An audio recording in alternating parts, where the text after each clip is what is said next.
এক বিপদের মধ্যে আরেক বিপদ আসতেই থাকে। তাহলে দেখতে থাকেন ভিডিওটি পুরোটাই, দেখলে ভালোই লাগবে। হ্যালো ফ্রেন্ডস, নমস্কার, গুড মর্নিং সবাইকে। ইলাজ ব্লগে স্বাগতম। এই যে 3টা নওলা মাছ আনছে বড় বড়, এগুলো কোটে তারপরে এই যে কাপড় চোপড় ভিজিয়ে রেখেছি, এগুলো ধুইতে আসলাম। কারণ এমন বিপদ, রোদই ওঠে না। ভাবতেছি যে কিভাবে এগুলো শুকাবে, একদমই রোদ নেই। মানে এখন আজকে আবার বৃষ্টি নেই, ওই তারপরে গম্ভীর মেরে আছে, একদমই রোদ নেই। আর এগুলো মানে আবার জমা হয়ে গিয়েছে অনেক। এই পর্দা তো ধুইতেই হবে, পর্দা না ধুলে তো চলবেই না। এইগুলো যেদিন ধুয়েছি ওদিন তো একদমই রোদ ছিল না, কিন্তু ওই দিন বৃষ্টি ছিল না, একদমই গম্ভীর মেরেছিল। আর আজকে আমি ভয়েস দিচ্ছি হলো মঙ্গলবারে আজকে তো প্রচুর ঝলমলে রোদ উঠেছে, এত ভালো লাগতেছে। এইরকম রোদ ঝলমলে দিন কিন্তু খুবই ভালো লাগে, তাই না? এই যে কাপড় চোপড় ধুয়ে নিয়ে আসলাম, মানে পর্দা, কাপড় চোপড় তো না, পর্দা আর কি। এই পর্দাগুলো ধুয়ে দিয়েছি, ওই দেখেন একদমই রোদ নেই। এমনিতে আবার বাতাস আছে, এই বাতাস থাকলেও অনেকটাই ঝরঝরে হবে, বৃষ্টিটা না আসলেই হয়। এবার যে বৃষ্টি নামলো ওই ফাল্গুন চৈত্র মাসে নামে নাই, তখনকার বৃষ্টি মনে হয় এখন নামতেছে আর কি। শ্রাবণ মাস, ভাদ্র মাস প্রচুর বৃষ্টি, আষাঢ় মাসেও নামছে অনেকটাই। গাজীপুর দিয়ে তো আমি তো তখন গাজীপুর ছিলাম, গাজীপুর দিয়ে তো প্রচুর বৃষ্টি হয়েছে তখন।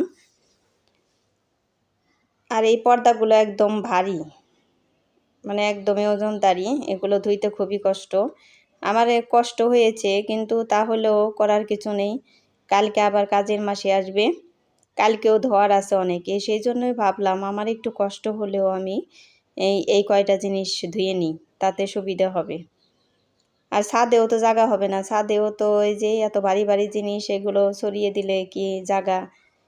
ছাদটাও তো কম বড় না, তারপরেও মানে জায়গা হইতে চায় না এত কাপড় চোপড় ধুইতে গেলে। আর বন্ধুরা, একটা লাইক দিয়ে আমার ভিডিওটি কন্টিনিউ করবে, আর ভিডিওটি স্কিপ না করে পুরোটাই দেখবেন। আশা করি ভগবানের কৃপায় অনেক ভালোই লাগবে। স্কিপ করে মানে অনেকেই আছেন স্কিপ করে টেনে টেনে তারপরে দেখেন, ওইভাবে না দেখে পুরোটাই দেখবেন, ফুল ওয়াচ করে দিবেন। 1-2 মিনিট দেখে কমেন্ট করে বাদ দিয়ে দিন না, ওতে কিন্তু চ্যানেলের প্রচুর ক্ষতি হয়। আমারটা দেখলে আমার চ্যানেলেরও ক্ষতি হবে, আর আপনি দেখে বাদ দিলে কিন্তু আপনারও ক্ষতি হবে। কাজেই এভাবে দেখবেন না, ফুল ওয়াচটা করেই দিবেন। এই তো এই যে মাছের মাথা কিন্তু আমি এইভাবে ফেলে নিয়েছি, এইভাবে কেটে নিলে কিন্তু খুবই ভালো হয়, সবারই সবটা বেঁচে। এই জন্যই এই তো মাছ 4 পিস দিয়ে দিয়েছি। আমরা কিন্তু মাছ আজকে 2 জনের জন্য রান্না করতেছি, আমি আর আপনাদের দাদাই শুধু খাবো। 2 জনের জন্যই কিন্তু অনেক তরকারি রান্না করতেছি। আমরা তো আগের ভিডিওতে বলেছি যে ভাতের চেয়ে তরকারিটা একটু আমরা বেশি খাই।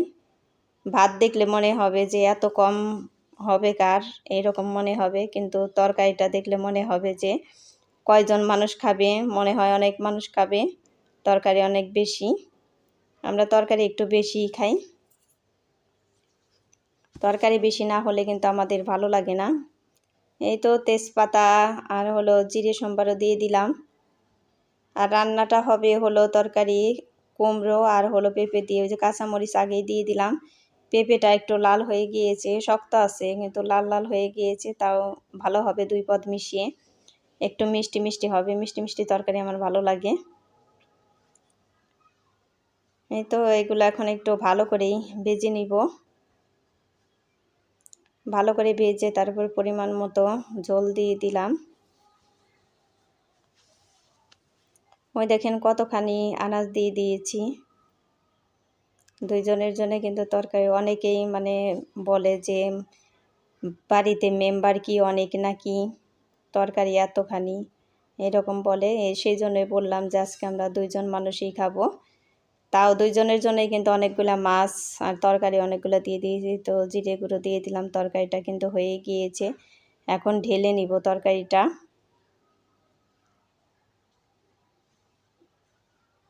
তরকারিটা কিন্তু খেতে খুবই টেস্ট হয়েছিল। ওই যে তরকারি নামিয়ে নিয়েছি। আর বন্ধুরা, এক বিপদের মধ্যে আরেক বিপদ কিন্তু আসতেই থাকে। ওই যে একদিকে বৃষ্টির যন্ত্রণায় কাপড় চোপড় ধোয়া যাচ্ছে না, আরেকদিকে এই যে রান্নার মাঝখানে গ্যাসটা ফুরিয়ে গেল। এই গ্যাস সিলিন্ডার এখন পাল্টাতে হবে।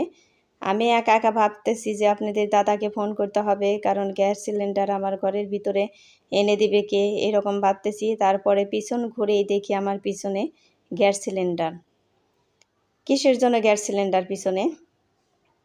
এটা আমি 2 দিন আগে আপনাদের দাদাকে বলে রেখেছিলাম যে গ্যাস সিলিন্ডারটা আমার রান্নাঘরের রুমের ভিতরে নিয়ে দাও, কারণ কখন ফুরিয়ে যাবে তখন আবার তোমাকে ডাকতে হবে, তোমার আবার চেম্বার থেকে আসতে হবে।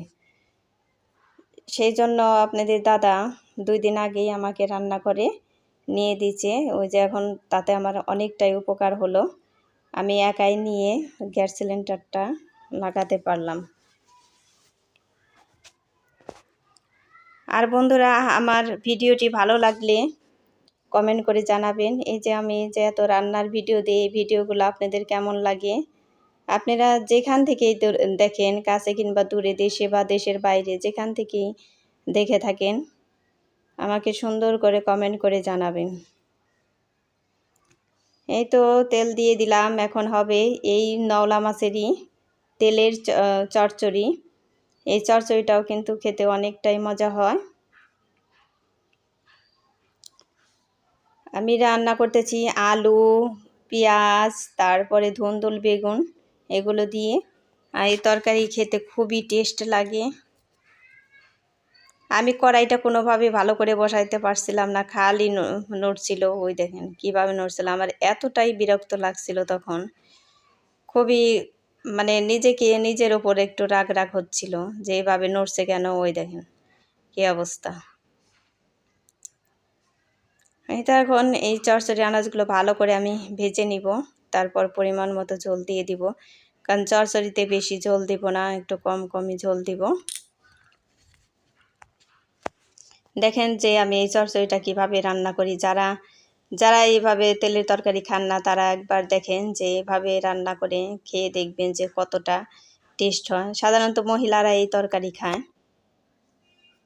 পুরুষরা বেশি খেতে চায় না, কিন্তু মহিলাদের তো খুবই ভালো লাগে। কোনো অনুষ্ঠানে গিয়েও কিন্তু এই তরকারি নিয়ে কাড়াকাড়ি লাগে মহিলাদের।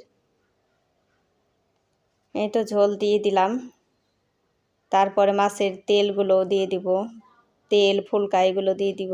ওই যে মাছের